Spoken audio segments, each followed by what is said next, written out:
Hello everyone. This video is in continuation with last video, that is an introduction to ecology. And here I am going to explain you the branches of ecology. So let's see what are the main branches of ecology. Student, there are a number of fields within ecology which either focus on specific area of interest or use particular approach to address ecological problems. Means ecology में बहुत सारे ऐसे discipline हैं या fields हैं जो या तो किसी विशेष इंटरेस्ट को शो करते हैं, फोकस करते हैं, या फिर किसी विशेष अप्रोच का यूज़ करते हैं इकोलॉजिकल प्रॉब्लम्स को एड्रेस करने के लिए, डिफाइन करने के लिए या ओवरकम करने के लिए। तो आइए जानते हैं वो कौन सी मेन ब्रांचेस हैं which help to understand the ecosystem of an particular area. So first is autoecology. It is study of ecology of an individual in relation to environment. Simply auto means myself या अपने आप। इसका best example है अगर मैं देखूं कि कैसे मैं एनवायरनमेंट को इम्पैक्ट करती हूँ, कितने रिसोर्सेज मैं यूज़ करती हूँ, या फिर मैं कितना पॉल्यूशन एमिट करती हूँ। अगर मैं प्लांटेशन करती हूँ तो कैसे वो एनवायरनमेंट को इफ़ेक्ट करता है, और मैं अगर डिफॉरेस्टेशन करती हूँ तो क्या वो इम्पैक्ट डालता है एनवायरनमेंट पे। तो ओवरऑल जो मेरा बिहेवियर है कैसे वो एनवायरनमेंट को इफ़ेक्ट करता है, या फिर सराउंडिंग का एनवायरनमेंट कैसे मेरा बिहेवियर इफ़ेक्ट करता है, that is studied in the auto ecology. ये हमेशा ज़रूरी नहीं है कि मेरा ही जो इम्पैक्ट होगा वो एनवायरनमेंट को अफेक्ट करेगा। सपोज़ अगर मैं यहाँ से किसी और प्लेस में रहने जाती हूँ like central India, Madhya Pradesh, तो कैसे वहाँ का एनवायरनमेंट मुझे अफेक्ट करेगा, that is also included in the auto ecology. And it is mainly of two types, auto ecology of a single individual of a species और पॉपुलेशन इकोलॉजी। तो auto ecology of species include study of individual of a species, and that may B, जैसे कि मैंने अपना example दिया, that may B cat, that may be a rat, that may be a rabbit, और that may be a monkey. And in population ecology we study individuals of a given species. For example monkeys of the Mandi area, कैसे वो environment को destroy करते हैं या उनका क्या impact है एनवायरनमेंट पे, और एनवायरनमेंट का क्या इम्पैक्ट है उन पे, उसको हम कैटेगराइज करेंगे पॉपुलेशन इकोलॉजी में। इसका एक और बेस्ट एग्जांपल है that all the students of BSc first year और second years they are known as population of a species. वो कैसे कॉलेज आते हैं, कैसे रिसोर्सेज यूज़ करते हैं, या कौन से व्हीकल में आते हैं, प्राइवेट व्हीकल या फिर पब्लिक व्हीकल, या फिर कितना पॉल्यूशन उनके द्वारा एमिट होता है, या वो कैसे अफेक्ट करते हैं कॉलेज के एनवायरनमेंट को, या फिर कॉलेज का जो एनवायरनमेंट है वो उनको कैसे इफ़ेक्ट करता है, that is all studied in population ecology. So that is autoecology. It is study of either single individual or group of individual of species with relation to their environment. Next is synecology. It is study of ecology of groups of different individuals of different species or communities in relation to their environment. As I already explained to you in my previous video, communities means when individual of different species living in a particular area. So in synecology we study relation of communities with their environment, and it is of two types, community ecology and ecosystem approach. In community ecology we include only the individuals of a particular area and their relationship with the nature. Mainly in community ecology we focus on the living entity. We see how the member of the different population interact with each other, and we normally not considered here abiotic environment. We only consider different individuals of different species in a particular area. While in ecosystem approach, bee studies living entities together with the non-living environment. For example, अगर मैं college campus की या college के surrounding की बात करूं, तो जब हम सिर्फ यहाँ पे लिविंग बीइंग्स को कंसीडर करेंगे, जैसे कि यहाँ के प्लांट्स, यहाँ के एनिमल्स और ह्यूमन बीइंग्स, तो हम उसे कहेंगे कम्युनिटी इकोलॉजी. अगर हम यहाँ का एनवायरनमेंट भी इंक्लूड करेंगे then we call that ecosystem approach. जैसे कि अगर हम देखें समर्स में यहाँ बहुत ही तेज़ धूप होती है और बहुत मुश्किल होता है कॉलेज कैंपस में विज़िट करना. तो अगर हम यहाँ का रेनफॉल, टेम्परेचर, लाइट, सब चीज़ों को इंक्लूड करेंगे then we call that ecosystem approach. So this is synecology, that is study of group और communities in relation to their environment. Next is habitat ecology. As name indicate, it is study of biotic and abiotic component of nature in a particular or specific habitat, like that may be desert, that may be water bodies. So let's explain this term more clearly.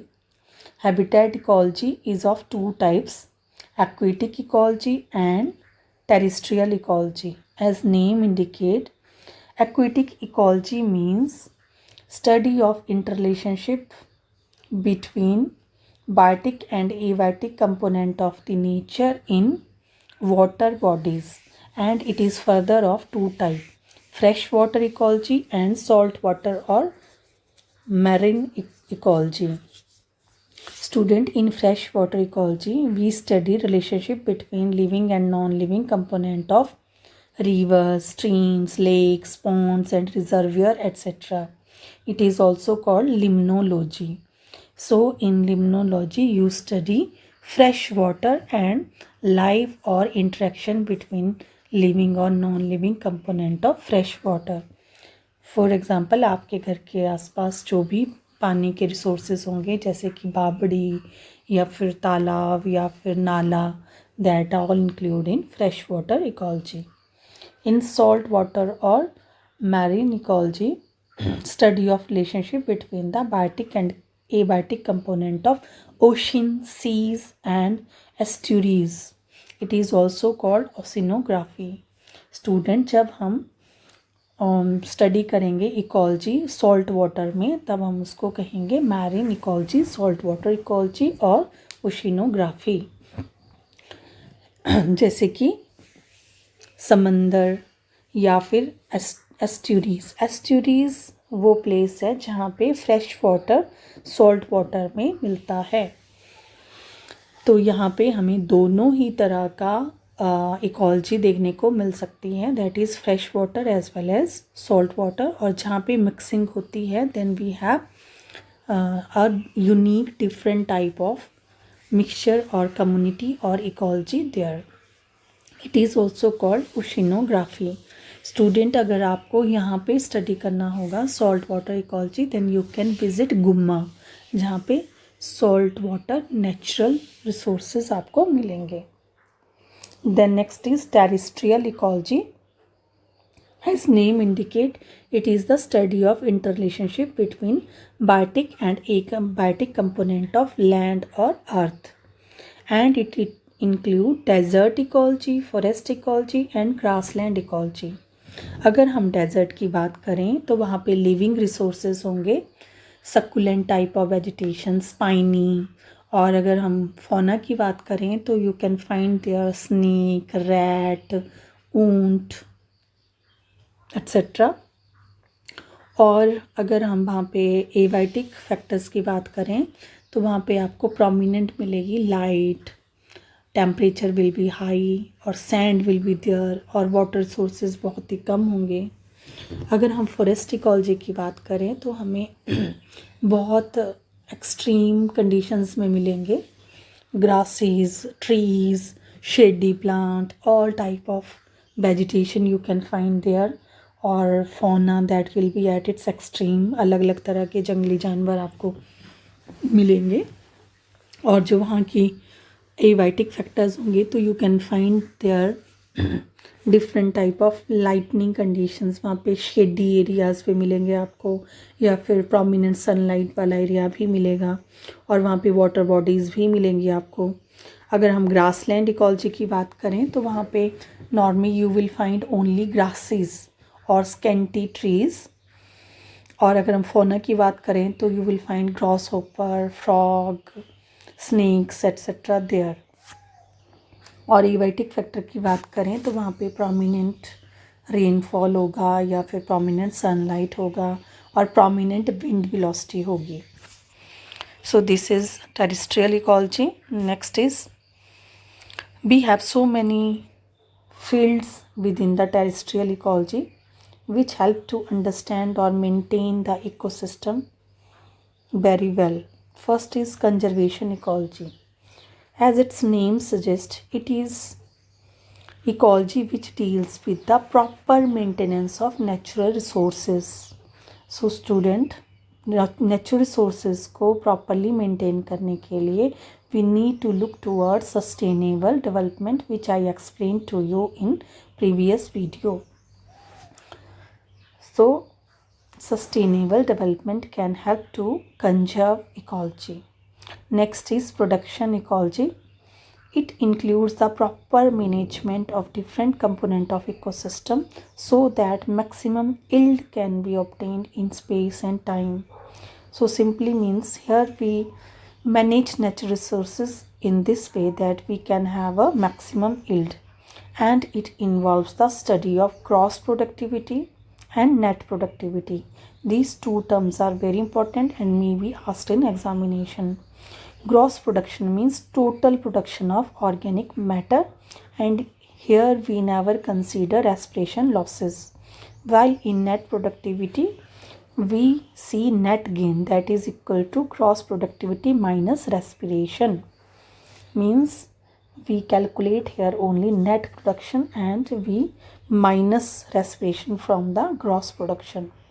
So in production ecology we mainly aim to have better yield with space and time. Next is system ecology. It is study of structure and function of ecosystem utilizing the procedure of the system analysis through mathematical models, statistical techniques and computer science etc. Student, अगर हमें natural resources को properly manage करना होगा तो हम mathematical models, statistical technique और computer sciences की help से we can manage properly all the resources in a proper manner, or we can see how we can put extra efforts to place them in order. So that is called system ecology. जैसे कि अगर हम computer sciences की help से manage करते हैं कि कैसे हम एक एरिया को डेवलप करेंगे, कैसे वहाँ पे कॉलोनी एस्टेब्लिश करेंगे, किस तरह की वेजिटेशन वहाँ पे ग्रो करेंगे, और कैसी वेजिटेशन सूट करेगी एनिमल्स के लिए, प्लांट्स के लिए, अदर वेजिटेशन के लिए, और कैसे वो उस सराउंडिंग को मोर ब्यूटीफाई कर सकते हैं. तो ये सब हम स्टडी करते हैं सिस्टम इकोलॉजी में.